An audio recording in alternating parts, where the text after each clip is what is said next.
Oke, selamat datang. Kali ini kita akan bedah sesuatu yang ya deket banget sama kita semua. Politik. Kenapa sih kok rasanya makin kesini makin bikin emosi dan gimana caranya kita bisa ngikutin tapi tetap waras? Pernah nggak sih ngerasa males banget buka berita? Atau pas lihat lini masa isinya politik semua, bawaannya jadi cemas, marah, atau ya ampun capek aja gitu? Kalau iya, tenang, Anda nggak sendirian. Dan ternyata ada alasannya loh kenapa perasaan ini jadi umum banget. Oke, sebelum kita nyalain keadaan sekarang, coba deh kita mundur sedikit.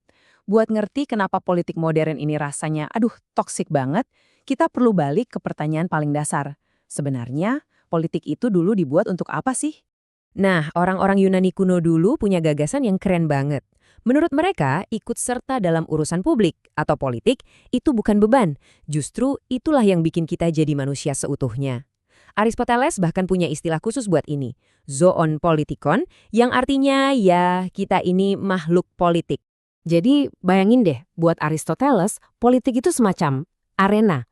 Tapi bukan buat berantem, melainkan buat diskusi pakai akal sehat, buat kerja bareng.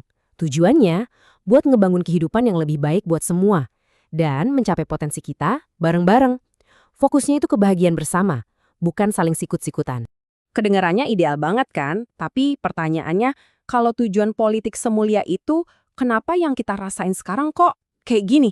Jauh banget dari ideal. Nah, mari kita lihat jurang pemisah yang lebar banget antara cita-cita klasik ini sama realitas kita hari ini.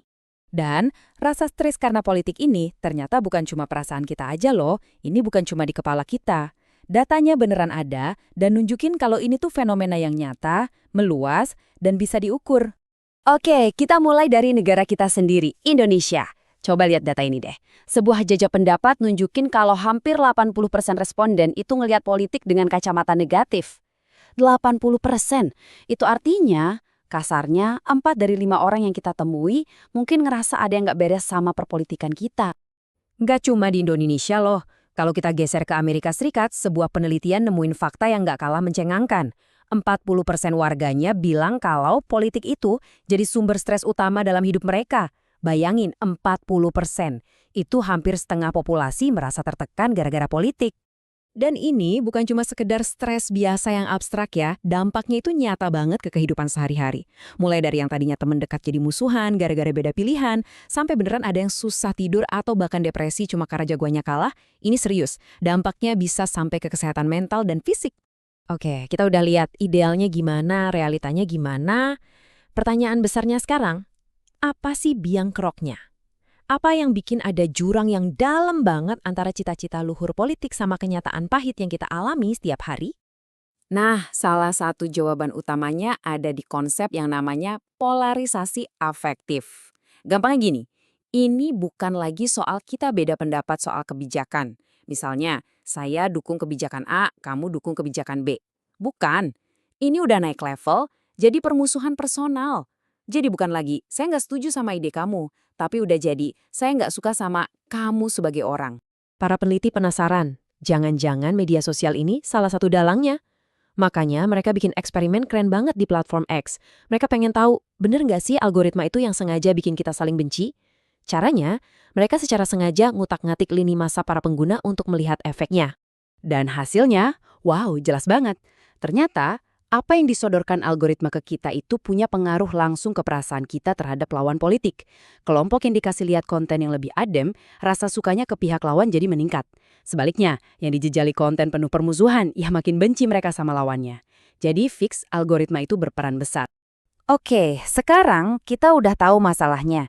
Kita udah tahu salah satu penyebab utamanya. Terus gimana dong? Apa kita pasrah aja? Tentu enggak. Pertanyaannya sekarang, gimana caranya kita merebut kembali politik biar jadi sesuatu yang ngebangun, bukan ngerusak? Nah, dari berbagai sumber, solusinya itu bisa dibagi jadi 2 bagian besar.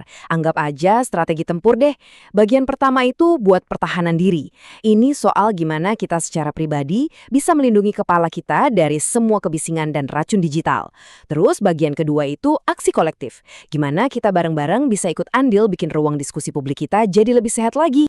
Strategi kedua tadi, soal membangun kembali ruang publik, itu sejalan banget sama pemikiran seorang filsuf bernama Hannah Arendt. Intinya, dia bilang demokrasi yang sehat itu butuh lapangan atau ruang publik yang sehat juga. Tempat di mana kita boleh banget berdebat, bahkan debat sengit sekalipun, tapi dasarnya tetap saling menghormati. Tempat di mana yang diadu itu gagasan, bukan saling menyebar kebencian. Semua ini akhirnya mengerucut ke satu pertanyaan besar yang krusial banget buat zaman kita sekarang. Gimana caranya kita bisa jadi warga negara yang baik, yang berpikir jernih dan berkontribusi, sementara di sisi lain ada algoritma yang sepertinya memang sengaja dirancang untuk bikin kita marah terus-terusan. Nah, ini dia tantangan besar kita semua di era digital ini.